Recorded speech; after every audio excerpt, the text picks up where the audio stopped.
Hello, good morning. Collin got to see me do a little boogie. Yeah. We're Enjoy accidentally that matching music. today. I love that. Even check in on I know. That, so look at us. Great minds think And- alike, yeah, guys. Yeah. If it was Wednesday, it'd be pink. But I know, because on Wednesdays we wear pink. But yeah. Oh my gosh, it's Tuesday. I don't know about you, but like. It already feels like a long week. It does. What's going on? I don't know. I don't know if it's the cold from yesterday and then lingering from today. I know. But I walked outside this morning. I was like, I know. please let this weather change. There was frost on all the cars, like walking to mine. I was like, oh no. Yeah. But hey, it's going to get warmer. There is a weather impact alert day on Thursday. So it sounds like kind of a Sunday part 2, but less severe. You didn't like Sunday. You thought it was too No, warm. Sunday was too warm. I liked it. But Thursday's only going to be in the 70s. And Which I can is take perfect. 70s. Yeah, Perfect. 60s and 70s, fine.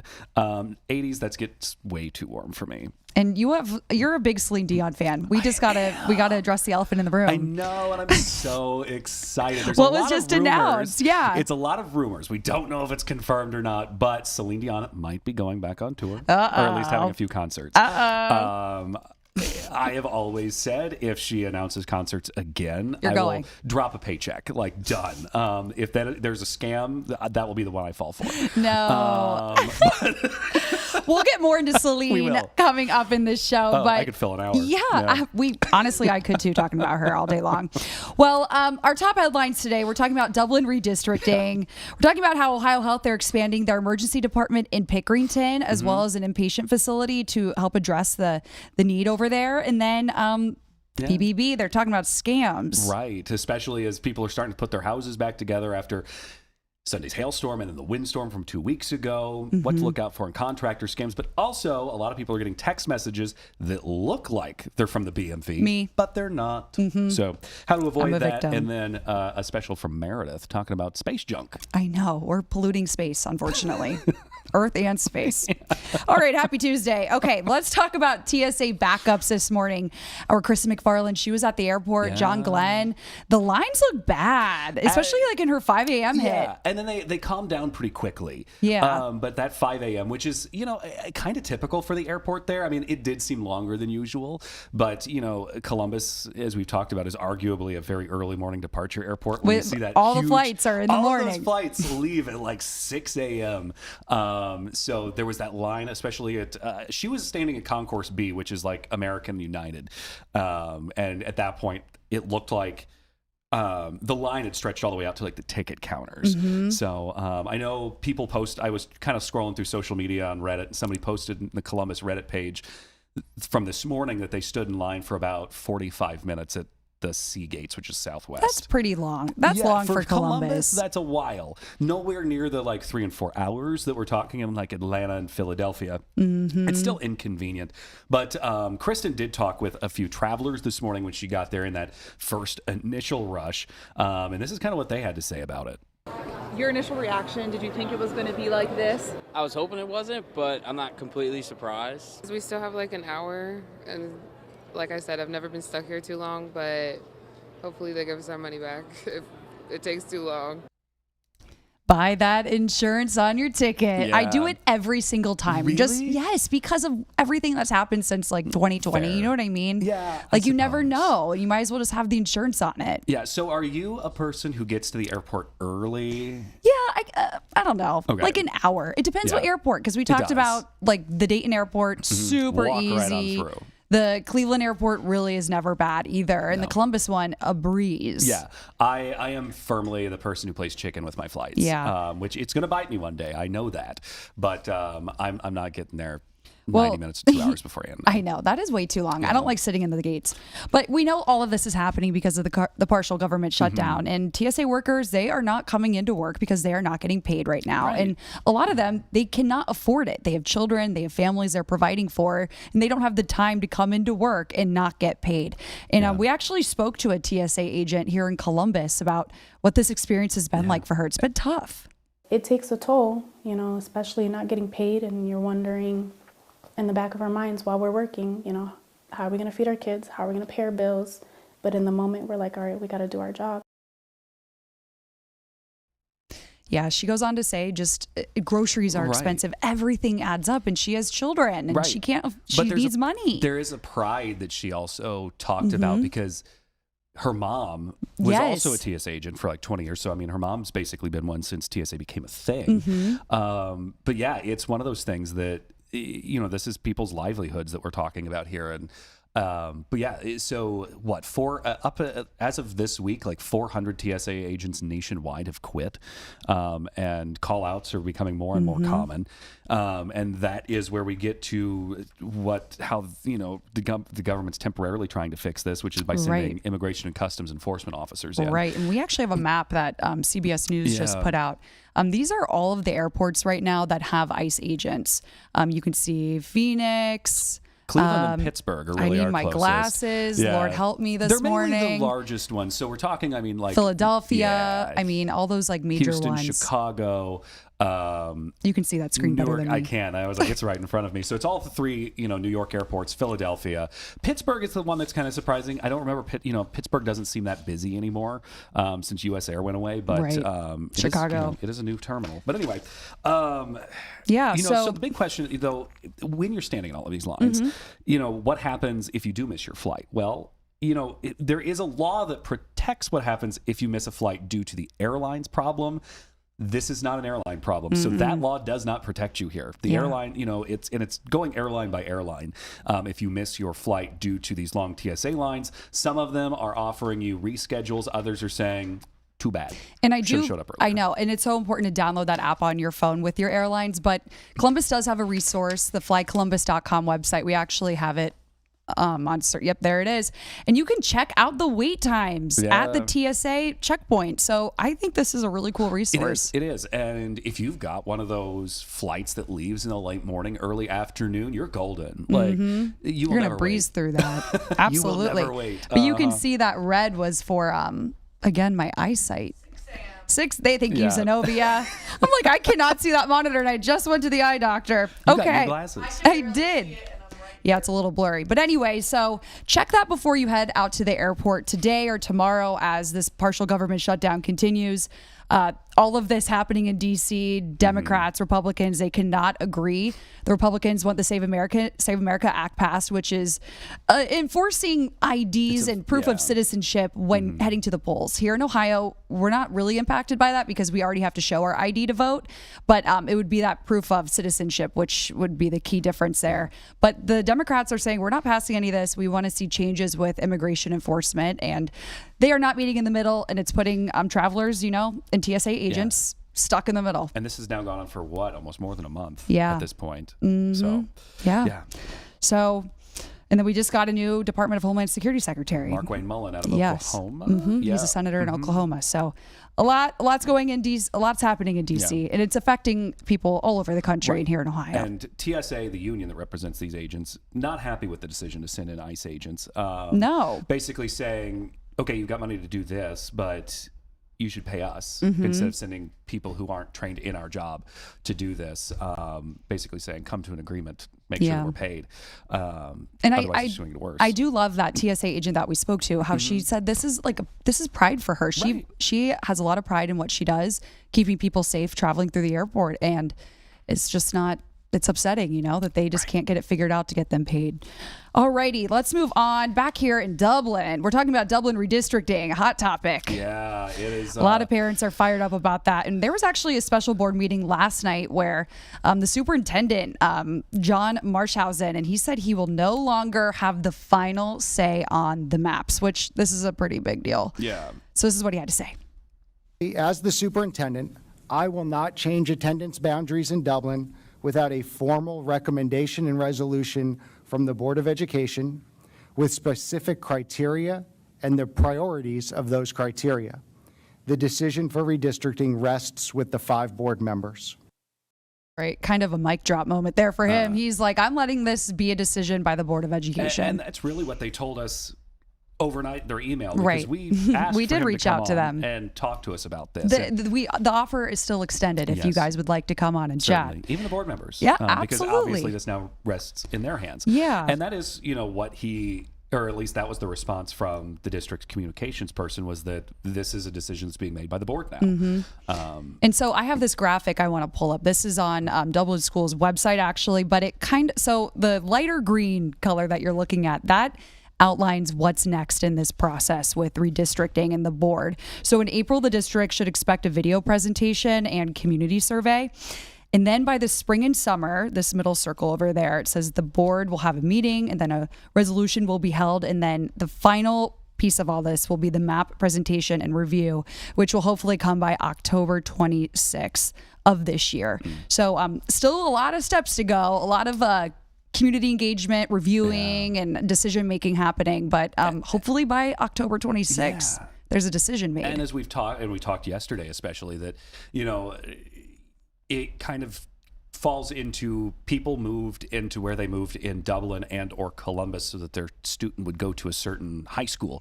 Yes, in that's Dublin why people that they buy would their go to. homes Right. where they buy them. And then the other thing is, so the board also last night in this special board meeting presented basically not case studies, but focus group. Yeah, focus groups. Focus group stuff. Talking to parents, and one of the big concerns that came out of that is some people were concerned that doing these adjustments now doesn't account for future growth.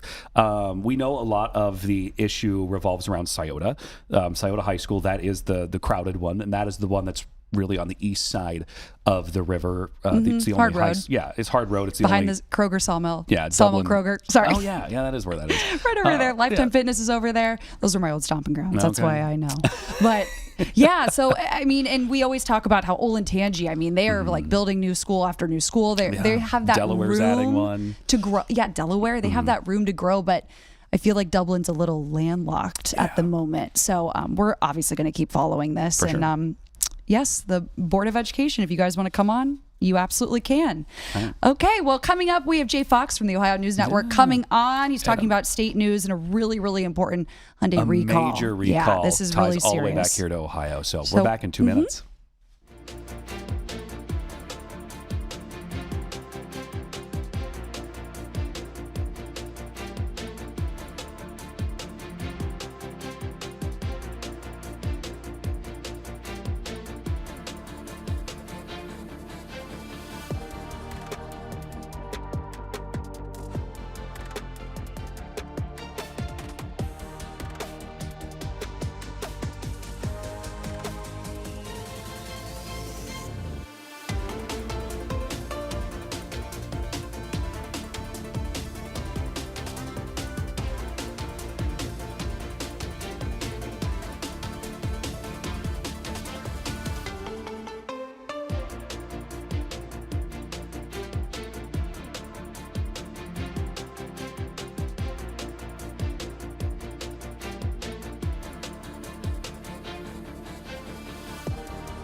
All right, welcome back to The Big Picture. Jay Fox with us again from the Ohio News Network. Good Hello. morning to both of Good you. morning. And we start with really sad news. Yeah, this is upsetting. The story.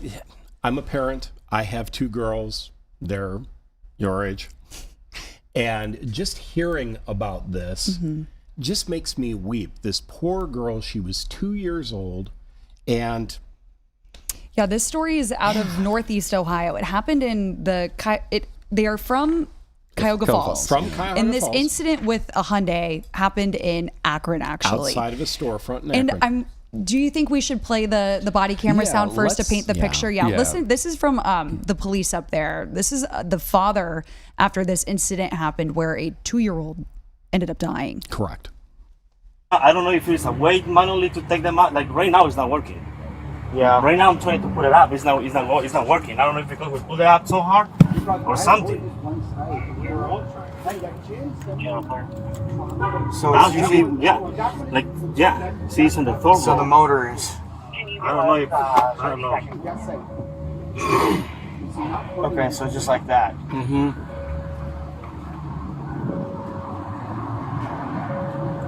That's to switch between this, to put the chairs down.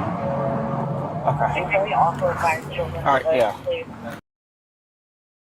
Yeah, so that officer is trying to understand what happened. It looked like the left side went down, the back seat, and the right side third row, was stuck. like Power a power seat. seat. Yeah, it was not a manually actuated one. It was Yeah. No, had an so electric motor. what that's intended to do is fold into itself so that you can convert from passenger to cargo. And unfortunately, the child must have been playing in that backseat area. Somehow it was triggered. But this has resulted in what's called a stop sale and recall. So Hyundai, the corporation, is not just saying you might have a problem. They're saying we're not selling any more of these vehicles. And it is the 2026 Palisade Limited and Calligraphy models in the United States and Canada. There it is right there. So- it's a bigger SUV. 60,500 of these vehicles in the U.S., 8,000 more in Canada.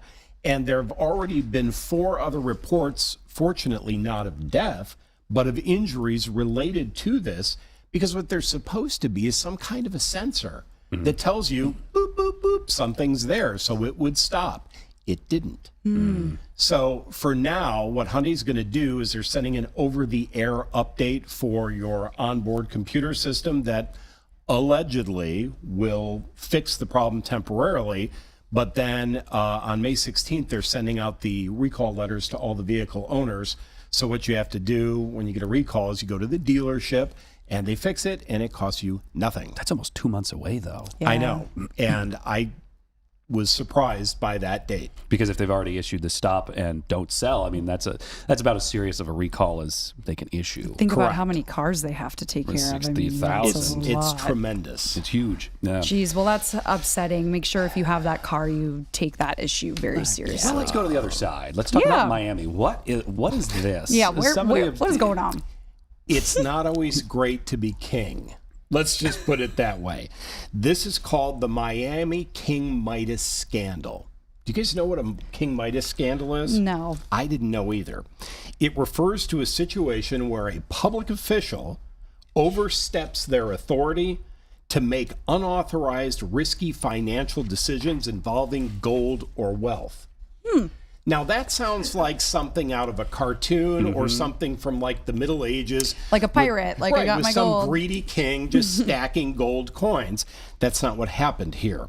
So the guy's name is Robert Matthews, and he was the Miami Township fiscal officer until visiting Judge Jonathan Hine ruled yesterday that, and I have to read this quote, Matthews purposely and knowingly violated state law and township policy by, you got to hear this to believe it, removing $9.7 million from the township's investment account and depositing it into a bank account with the intent to purchase, wait for it, 1,500 American Eagle 1-ounce gold coins from the Texas Bullion Depository. Now, it's one thing if your savings account automatically rounds up to the nearest dollar, but how are you going to move $9.7 million? And knock it not. That's a lot of A money. penny here or there, but millions, sends up some red flags. Well, so the financial Almost director, 10 million. Yeah, that's the wild. financial director who worked underneath this guy, he caught it. And he called the bank and he called the authorities and he stopped it. So this guy Matthews allegedly tried to retaliate by firing the financial advisor or financial Messy. guy. And nope, that's not allowed. So now the thing of it is he will not be able to hold public office for 4 years. And only four. And if, well, it's a long 4 years, Zenobia. And if this had gone through, it would have cost the township hundreds of thousands of dollars, not only in fees for the transfer, but to stock the gold bullion coins in a storage garage. Yes, which the township probably doesn't just have to. No, you'd have to go pay for that too. Right. And you're going to need a more secure lock. Yeah. Jeez. Oh my gosh. And last but not least, once again, it's a bird, it's a plane, it's not Superman. Meteor number 2 in Ohio. This is in the Findlay area, right? So just southeast of Findlay in Hancock County is a small village called Van Loo. And there was a fireball meteor last night, and all I could think of when I saw this story was, you know, the stories of alleged alien abductions, and they always happen in rural areas where the flying saucer comes and gets the farmer. Can you just imagine the poor folks in Van Loo looking up at the sky thinking, what is that? Are we under attack too? We have a video of it. Let's play that, Zenobia. You could, there, right there on the right side of the screen, that little flash there. Yeah. There it is. Man. So 2 in a row. We know that these happen time and time again, but this is now 3 in the last week because there was one in California. Right. And they're large. They appear to be that. They're even being picked up on a Ring camera. Yeah. You know? I mean, the last one was the size of a Toyota Corolla. Like, it was the size of a passenger car. Wow. And I'm sorry, given everything that's going on in the world right now, seeing something fiery flying through the sky is not what I want to see at night while I'm driving. Yep, you are not alone with that sentiment. All okay. Right. Jay, thank you so much. Always a pleasure. Bryn and Collin, and you guys have a great rest of your Tuesday. You as well. Coming up, we're talking Ohio Health's expansion to Pickerington. Yes. New ED department, an inpatient facility. So we'll be right back.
Welcome back to The Big Picture here on 10 TV Plus Yes. on your Tuesday. Almost 9:30. It is almost 9:30, and with that being said, we're being joined by Judy Dollison, the president of the BBB, the Better Business Bureau of Central Ohio, to talk about... We're talking about scams. Talking about scams. If you don't remember, we got that inch-wide diameter hail on on Monday, right? I was sleeping through it still. I can't believe it. But that might have caused some damage to people's roofs, to their cars. So they're here to talk about how to not be taken advantage of when it comes to these repairing scams that are out there. Judy, good morning. Tell us about, when we really see these scams tick up, and then what should you look out for? Yeah, so every time there is a storm that passes through, whether it is an ice storm or a hailstorm or a windstorm, it doesn't really matter. We see what we call storm chasers go around to communities, and what they are, they're looking for potential customers, let's say, to do work on their home, whether it's a repair to their roof or maybe a tree has fallen on their property. So they are going door to door saying, we're here to help you solve whatever problem you had from the storm. And what we see a lot of times is these door-to-door storm chasers are not necessarily ethical companies. That doesn't mean they're all that situation. Some are ethical, but we see a lot of scams and unethical businesses that are taking advantage of consumers when they've had the storm damage. And we see sometimes even worse is, in a hard to reach place like in a crawl space or on a roof where someone may not be able to see themselves the damage. Some of these really unethical businesses will actually create damage or say that there's damage that isn't there just in order to get, the money from the consumer. And when it comes to, once it is not... when you're out looking for these kinds of contractors, what should you do? It comes down to getting those estimates and verifying that the person you're talking to is real. Right. One of the hallmarks of that we see with these door-to-door unethical businesses and scammers is that they create a false sense of urgency. They're going to tell you that if you don't take this immediate repair, you're going to have further damage, or there's some incentive maybe that they give you for making an immediate decision. They say they're working on your neighbor's property and they're able to give you a discount because they're in the vicinity. So they'll give you a reason to make an urgent decision, and we really caution against that. A lot of times it's those urgent decisions where you haven't had the chance to do your research or vet the business that you're talking to is what will get you in trouble with maybe not the right contractor. So we say slow down. That's really the first step that you want to take. And then you do want to verify through an independent, trusted source. If you're getting an email, let's say, from a contractor, check to make sure that you're getting it's a legitimate contractor. Get on the bbb.org is a great place to do your initial vetting. You can also ask friends and neighbors and do a Google search. All of those are just ways to verify that you're getting a reputable business. And you also want to do some very practical steps. You never want to pay a large deposit, or even worse, pay in full up front before you have seen work progress. We say you want to make it, the steps of payment as work is done, with that final payment being held until that work is done to your level of satisfaction. And get any work that you're going to do in writing. You want to see a contract that outlines exactly what services they're providing. You don't want to get to the end of the project and think you're getting more than what the contractor thought that they were giving for you. So have that all in writing and make sure you spread out those payments. And even better, to pay it in a credit card in case there's some kind of dispute.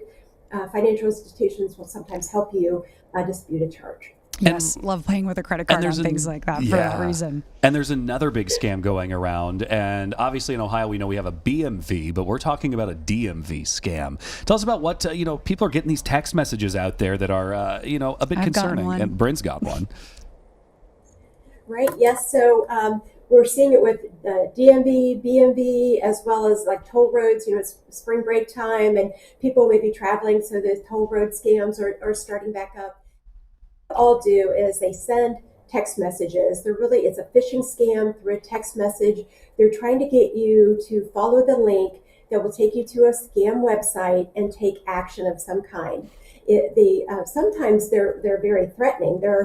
Maybe you have your registration has elapsed and you're going to have a fine, or there's even maybe some kind of ticket that you didn't pay and now they have issued a warrant for your arrest. So sometimes these scams are very threatening, and they have just a lot of detail that makes you think they're legitimate just because of the level of detail. They'll have case numbers, they'll have officers' names and court dates. So just because they have this made up detail does not necessarily mean that it's a legitimate text that you're receiving. They want you to verify it. They ask you to confirm that you received it. And then they want you to take some kind of action when you follow the link that's given in your text, whether that's putting in a payment for your traffic fine that you really don't have, that is maybe potentially losing money to the scammer, or even worse, they may ask you for a driver's license number or social security number. All of this is personally identifiable information that can lead to long-term identity theft or future scams. It's really serious. I just got a ticket in the mail from the toll when I was in Canada like 2 years ago, and I was doing my research because I was thinking of you guys at the VBB, and I'm like, is this real? And unfortunately, it was real for me, so I had to pay that bad boy yesterday. Happens, and sometimes you're not sure, right? Because it does take a little while sometimes for the toll services to get the invoice to you. So verify it independently. Again, you don't want to follow a link that you get in a text or an email. You want to go to the source. So, look it up online, Google it, find a verified source for that particular toll services number and call them and verify it. Don't just follow those links. All right, Judy, thank you so much for joining us here on The Big Picture, brand new podcast. We hope to bring you in pretty regularly to talk about a lot of these scams that are going around Central Ohio and how to be a safer and better consumer. So, all right. Absolutely. Happy to be here. Thank you. All right, we'll be right back here on The Big Picture we're talking space junk. Yes, it sounds like. we are. So, all right, we'll be right back.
Welcome back to The Big Picture. Yes, we have On to Meredith Disney Plus. It's Garfala Tuesday. with us. Woo-hoo. And Tuesdays means space time. Yes, the rock girl.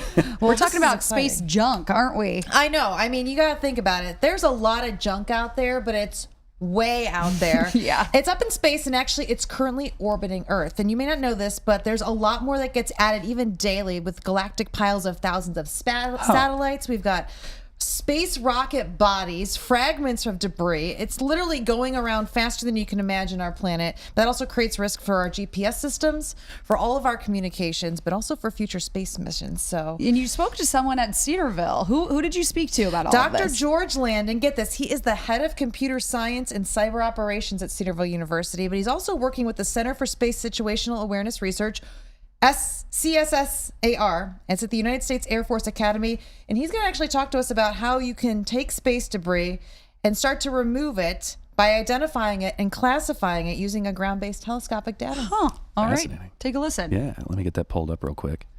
It's out of this world. Pun intended. We are always thinking about what's happening here on Earth, but what about what's happening above us? You may not realize this, but there are old satellites, there are pieces from different sort of technology, we call it space debris. That's what's going on and circling our planet in what I like to call a graveyard orbit. But so what can we do about that? Just like we have to take out the trash here on Earth, we got to think about what we can do about all that trash that's above us. And so joining me now is Dr. George Landon. He is the head of computer science and cyber operations at Cedarville University. We're so happy to have you. You're working with the Center for Space Situational Awareness Research at the United States Air Force Academy, and you're actually trying to improve how this debris is identified and we can classify it. Why is that so important? Yeah, so there is a lot of it, as you mentioned, and a lot of it's left over. So no one really cares about it because it's trash. However, it does affect new missions. Anything else we're doing in space, we kind of need to know what's going on up there and avoid colliding with it. So anything we can do from the ground using telescopes to identify it and just to avoid it. There's additional work that's done to deorbit these things as well. And we need to understand how it's moving and just, get a better idea of what's going on up there.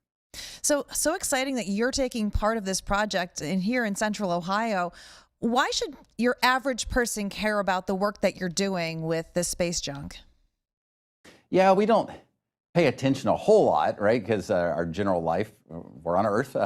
But yeah, things like GPS that we use all the time, anytime you're navigating with your phone. Oh yeah. You're relying on that. Things like internet connectivity is companies like Starlink or SpaceX that uses Starlink. We're using space more and more just in everyday life. So those things are more important than ever now. So what goes into some of the research you're doing and what you're putting into this? Because I know there's a lot of people that also talk a lot about how AI is being moved in and how that's sort of leading the way. Is there a happy balance? Is it one way versus the other, especially in this day and age? Yeah, so it's difficult. Space is huge, and orbit is a really large area. So using traditional telescopes makes it pretty difficult. A lot of times we're curious about huge things like large automotive size piece of debris. Other times we're curious about smaller, almost like the size of your fist, right? So smaller pieces of debris, and using even really expensive telescopes, nice ones. They're hard to observe and to kind of resolve and understand what those are. So we use software. We use a lot of computer science algorithms to better understand what those are using traditional telescopes. That's so fascinating. You normally think of a telescope just to look at the stars, find the planets, but it's actually doing so much more. And this is a problem that is going to continue to grow. I mean, we think about how many companies are having launches and putting things up into space, or how many satellites are getting decommissioned. Why is it important to get this research done now versus wait for a little bit longer when we're adding more and more and more junk to the already big orbit that's happening? Yeah, so adding more, we are exponentially increasing the number of objects in space. And these are things we're tracking. We understand what they are because we're in control of them. But the second maybe a collision occurs, which is not often, but when a collision would occur with space debris, it creates many more pieces of space debris. So we have to keep tracking the smaller pieces that come off of any kind of collision that could occur. So it's important that we're, as we're putting more operational vehicles, satellites in orbit, that are important to us. They're doing functional things, but we have to, again, avoid more and more debris at that point. And this project that you're taking part of, I think it's really exciting because I see there are also students at Cedarville University that are helping you with this. So they're getting this real life experience through something that could be changing the course, full pun intended, of what's happening above us. Exactly. I mean, this is very much, they understand what's going on. They understand this is really important. And they're able to apply things they're learning in the classroom directly to very much applied work. I mean, this is really important research that we're working on. And yeah, it's fun to be able to move things from the classroom into real world operations. And I love that all of that is happening here in Central Ohio, which is, as we saw in 2025, a very big growing aerospace community and hub for bringing other big companies here from across the United States. Yes. Yeah. Well, no, it is. Yeah. Very exciting. Well, Dr. George Landon from Cedarville University, thank you so much for joining us, and thank you for sharing this aspect with us of some things that are happening here close to home that are protecting us from above. Hello? Awesome. That was great stuff. Well, you don't really think about it. I mean, we take out the garbage here every week on Earth, but if you think about it, that garbage is just sitting up in space, and the last thing you want is an old piece of a rocket to somehow get bumped, and next thing you know, it's coming into our atmosphere or hitting a satellite or something else out there that could literally mess up our pictures that we're getting from space. Wow. I think we always, well, maybe it's just me. I don't want to speak for everyone here, but like you forget that the satellites are the reason why we have GPS, why our phones work, why we have all of this. So it's very, very interesting. Yes, and all that, they call it a graveyard orbit because it's literally a graveyard in space of all these different pieces of junk and rockets and satellites and whatever's up there.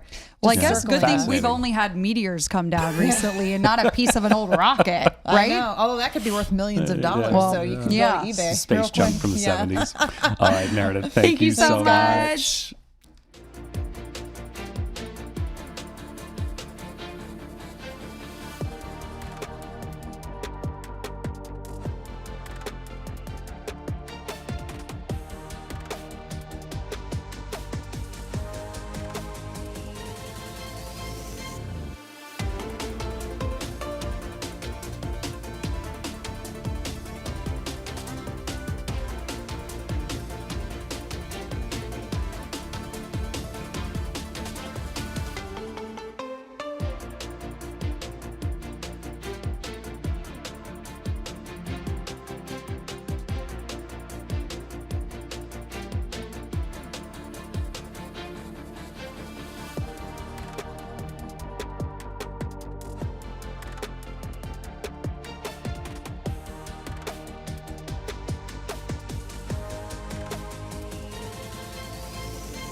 All right, welcome back to The Big Picture. We are talking about health access here in Central Ohio. And joining us right now is Dr. Lutz with Ohio Health. I think he just dropped out. So we lost his call. Darn it. And while we getting we back, can talk about this. Yeah. So Ohio Health, they're opening up a new emergency department and inpatient facility in Pickerington. This is $65 million. It's really going to be offering more care to that side of the greater Columbus area, which is something that was needed. So there he is. We have him now back. Dr. Lutz, can you hear us? Yes, good morning. Hi. Good morning. Thank you for joining us, and thank you for dealing with all the technical difficulties. We really appreciate you taking the time. So I just want to ask you, why are you guys opening up this new emergency department and inpatient facility in Pickerington? So as we opened Pickerington 2 years ago in December, and this will be our second expansion of the facility. Back in May of 2024, we expanded what we thought was going to be just a shelled nursing unit on the 6th floor. And we found out that within a few months of opening the hospital, we needed those additional 24 beds. The facility has continued to grow. The community, they're utilizing our services to the point where we need to expand further with additional bricks and mortar. So we're planning a 57,000 square foot addition to the hospital to allow us to grow to meet those needs. Okay, how much is this expansion, and how long will it take to complete? We have some photos of it too, if we can pull those up. Sure. It is a $65 million expansion for 57,000 square feet, and it's going to take us months, and we've already started the process along Refugee Road. Awesome. And why do you feel like the people in that area really, really, really need this, besides just seeing an increase in demand recently in the last couple of years? Sure. A lot of it has to do with the fact that folks want to remain in their community and receive their health care. So access from the east side into downtown to other hospital facilities can be challenging at times based on traffic. So folks really enjoy having a full array of health services here locally in Pickerington. And we do a lot of things. We care for patients who are having strokes. We do interventional cardiac procedures, full service surgery. So it's really a full service option in a community like Pickerington. And, we talk, Pickerington up until fairly recently was a pretty rural community, and Ohio Health has so many hospitals in our rural communities. Is this really kind of the future of rural healthcare, is that we're going to see more and more of these expansions for not just Ohio Health, but a lot of the health systems? Yeah, I think it's part of our mission. It's really around making sure that everyone has access to healthcare, and that we are building those front doors in communities that have lacked them. So this has been an exciting project for us because we have traditionally not been have presence on the east side of town. So this is part of our growth in really embracing the community and making sure that everyone has the opportunity to have services that they need within their neighborhoods. Okay, thank you so much for joining us. We appreciate it. Have a good rest of your day. Good luck with the expansion. Yeah. Thank you. So talking about rural health and just the need, Governor DeWine in December, Ohio was awarded a huge $200 million grant from the Centers for Medicaid and Medicare, and Medicaid Services from the U.S. Department of Health. And that is helping Ohio expand their reach to rural communities and expand that health access. And it's obviously something Ohio Health is trying to take part in as well. It's really needed. Yeah, so, all right, joining us next, it's Station Aken going to talk about an honor flight that leaves tomorrow. Yes. And a couple, pretty special passengers on this flight. Everybody on an honor flight is special. Really but, we've got a couple interesting stories that she's going to talk about. So, Stacia's sitting by, so she's going to join us here coming up next.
All right. Welcome back to the Big Picture. Station Akin with us this morning. Hello. Hi. Good morning. Thanks for coming on. I'm so glad to be here. You're getting ready for a trip, actually, though. I am. Where are you going? This time tomorrow, I will be in Washington, D.C. with Honor Flight Columbus.